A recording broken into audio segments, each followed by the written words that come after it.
అందరికీ నమస్తే. నేను మీ భార్గవి. వెల్కమ్ బ్యాక్ టు అమ్మ చేతి వెంట. ఈరోజు వీడియోలో ట్రెడిషనల్ రెసిపీ సొరకాయ గారెల్ని ఎలా తయారు చేసుకోవచ్చో చూపించబోతున్నాను. ఎంత రుచిగా ఉంటాయో, 1-2తో ఆగరండి. అలా తింటూ ఉంటే, నవ్వులుతూ ఉంటే ఇంకా తినాలనిపిస్తూ ఉంటుందన్నమాట. కరెక్ట్ ఇంగ్రీడియంట్స్ని కరెక్ట్ కొలతల్లో కనుక వేస్ట్ చేస్తే సొరకాయ గారెలు ఆయిల్ పీల్చకుండా చాలా రుచిగా వస్తాయి. ఇంతవరకు మీరు సొరకాయతో ఇలా గారెలు ట్రై చేయకపోయి ఉంటే కనుక ఖచ్చితంగా ట్రై చేయండి. చాలా టేస్టీగా ఉంటాయి. బ్రేక్ఫాస్ట్ కింద లేదా ఈవినింగ్ స్నాక్ కింద కూడా సర్వ్ చేసుకోవచ్చు. మరి లేట్ చేయకుండా రెసిపీ ప్రాసెస్లోకి వెళ్ళిపోదామా? ఫస్ట్ దీనికోసం ఒక పావు కప్పు దాకా పచ్చిశనగపప్పుని గిన్నెలో వేసుకుని నీళ్లు పోసి బాగా కడిగి మళ్ళీ తిరిగి నీళ్లు పోసి 1 గంట లేదా 2 గంటల పాటు పప్పుని నానబెట్టుకోండి. అలాగే ఒక పాన్ తీసుకుని అందులోకి పావు కప్పు దాకా వేరుశెనగ గుళ్ళు వేసి దోరగా సన్నటి సెగ మీద వేయించేసి ఇలా చక్కగా వేగిన తర్వాత స్టవ్ ఆపి దీనిపైన ఉండే పొట్టు మొత్తం కూడా తీసేసి ఈ వేరుశెనగ గుళ్ళని మిక్సీ జార్లో వేసుకుని లైట్గా పరక కింద గ్రైండ్ చేసుకోండి. నెక్స్ట్ ఇప్పుడు 10-12 దాకా పచ్చిమిర్చి తీసుకోండి కారానికి తగ్గట్టు. అలాగే 1 టీ స్పూన్ దాకా జీలకర్ర, 1 ఇంచు దాకా అల్లం ముక్కని తీసుకుని వీటిని కొంచెం కోర్సుగా గ్రైండ్ చేసుకుని పెట్టుకోవాలి. ఇలా బరకగా పేస్ట్ కింద గ్రైండ్ చేసుకుని పక్కన పెట్టండి. తర్వాత సొరకాయ తీసుకోవాలి. నేను ఇక్కడ లేత సొరకాయని తీసుకున్నాను. సొరకాయ గనక లేతగా ఉంటే గ్రేట్ చేసేటప్పుడు గింజలు అనేవి లేకుండా చక్కగా నీట్గా వచ్చేస్తుంది అనమాట.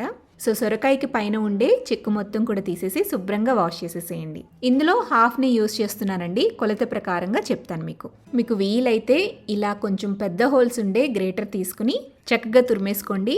తురుముకోవడం కష్టం, ఎక్కువ టైం ప్రాసెస్ అనుకుంటే కనుక మీకు ఒక చిన్న టిప్ చెప్తాను. సొరకాయని ఫస్ట్ ఇలా కొంచెం పెద్ద ముక్కలుగా కట్ చేసుకోండి.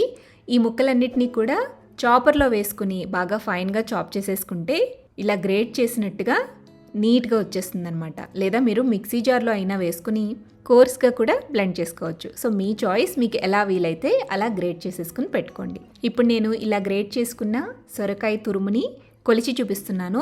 మనం రెగ్యులర్గా కొలుచుకునే కప్పుతో కనుక కొలుచుకుంటే 2 కప్పుల దాకా సొరకాయ తురుము వచ్చిందండి. కలుపుకోవడానికి వీలుగా ఉండే పెద్ద బేషన్లోకి ఈ సొరకాయ తురుము వేసుకోండి. 2 కప్పుల సొరకాయ తురుముకి 2 కప్పుల దాకా బియ్యం పిండి అయితే పడుతుంది. మాక్సిమం మీరు 2.5 కప్పుల దాకా వేసుకోవచ్చు. ఇది డ్రై రైస్ ఫ్లోర్ అనమాట, బయట సూపర్ మార్కెట్స్లో దొరికే బియ్యం పిండి. 2 కప్పుల దాకా బియ్యం పిండి వేసుకున్న తర్వాత ఇందులోకి రుచికి సరిపడా ఉప్పు వేసుకోండి. అలాగే మనం గ్రైండ్ చేసి పక్కన పెట్టుకున్న పచ్చిమిర్చి పేస్ట్ని వేసేసేయాలి. దీంతో పాటుగా 1 కప్పు దాకా సన్నగా కట్ చేసి పెట్టుకున్న ఉల్లి తరుగు వేయండి. నెక్స్ట్ ఇందులోనే పావు కప్పు దాకా సన్నగా కట్ చేసి పెట్టుకున్న కరివేపాకు తరుగు, పావు కప్పు దాకా సన్నగా కట్ చేసి పెట్టుకున్న కొత్తిమీర తరుగు వేసుకోండి. ఇప్పుడు ఇందులోకి మన నానబెట్టుకున్న పచ్చిశనగపప్పు వేసుకోవాలి. అలాగే కోర్సుగా గ్రైండ్ చేసిన పల్లీలను కూడా వేసేయండి. నెక్స్ట్ ఒక 3 టేబుల్ స్పూన్ల దాకా నువ్వులు కూడా వేసుకోండి.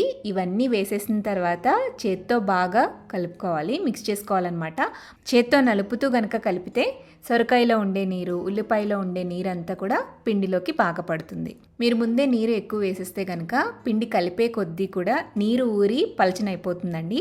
పిండి పలచనైతే గారెలు వేయించేటప్పుడు నూనె పీల్చేస్తుంది. సో ఇలా కలిపేటప్పుడు మీకు డ్రైగా అనిపిస్తే కనుక కాస్త కొంచెంగా నీళ్లు వేసుకుంటూ పిండిని కలుపుకోండి.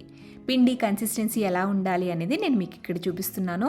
కాస్త పిండి తీసుకుని ఉండ చేసేటప్పుడు చేతికి బంకలా అంటకుండా ఈ కన్సిస్టెన్సీతో చేతికి అంటుకోకుండా ఉండాలి. అప్పుడు కరెక్ట్గా పిండిని తయారు చేసుకున్నట్టు అనమాట.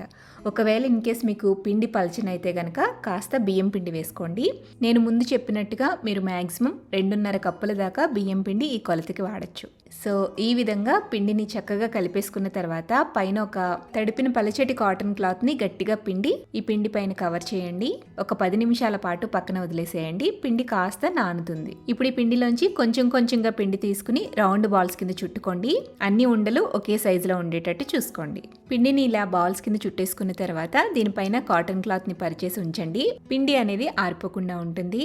ఇప్పుడు ఒక్కొక్క పిండి ముద్దని తీసుకుని అరిటాకు మీద కానీ, బటర్ పేపర్ మీద కానీ, లేదా ఆయిల్ కవర్ మీద కానీ చేతికి లైట్గా ఆయిల్ అప్లై చేసుకుంటూ ఇలా గారెల కింద ఒత్తుకోవాలి. మరీ పలుచగా కాకుండా, మందంగా కాకుండా మీడియం థిక్నెస్తో ఒత్తుకోండి. ఇలా ఒత్తుకున్న సొరకాయ గారెల్ని తడిపిన కాటన్ బట్ట మీద వేసుకోండి. ఇలా 2-3 బ్యాచెస్ కింద మనం తయారు చేసుకుని పెట్టేసుకుంటే వేయించడం ఈజీ అయిపోతుంది అనమాట. త్వరగా వేయించేసుకోవచ్చు. నూనె మీడియం హీట్లో కాగిన తర్వాత కడాయి సైజుని బట్టి, అందులో వేసిన ఆయిల్ని బట్టి ఆయిల్కి పట్టేటట్టుగా 2 లేదా 3 వడల్ని వేసుకుని నిదానంగా మీడియం ఫ్లేమ్లో వేయించండి. రెండు వైపులా కూడా ఈవెన్గా వేగేటట్టుగా ఫ్రై చేయండి. ఇదే పిండితో మీరు తపాలా చెక్కల కింద కూడా చేసుకోవచ్చు. సర్వపిండి అంటాం కదండి, సో సర్వపిండిని కూడా ఇదే పిండితో తయారు చేసుకోవచ్చు అనమాట. సో ఇదే విధంగా ఒకదాని తర్వాత ఒకటి 2-3 బ్యాచెస్ కింద సొరకాయ గారెల్ని వేయించుకుంటూ పక్కకు తీసుకోండి. అంతే, ఎంతో రుచిగా ఉండే సొరకాయ గారెలు ఇలా సింపుల్గా మనం ఇంట్లో తయారు చేసుకోవచ్చు. నేను ఈ గారెల్ని తుంచి చూపిస్తున్నా చూడండి. పైన క్రిస్పీగా, లోపల కొంచెం సాఫ్ట్గా, చాలా రుచిగా ఉంటాయన్నమాట. పిల్లలు కూడా వద్దనకుండా చాలా ఇష్టంగా తినేస్తారు. సొరకాయలో మంచి ఫైబర్ ఉంటుందండి.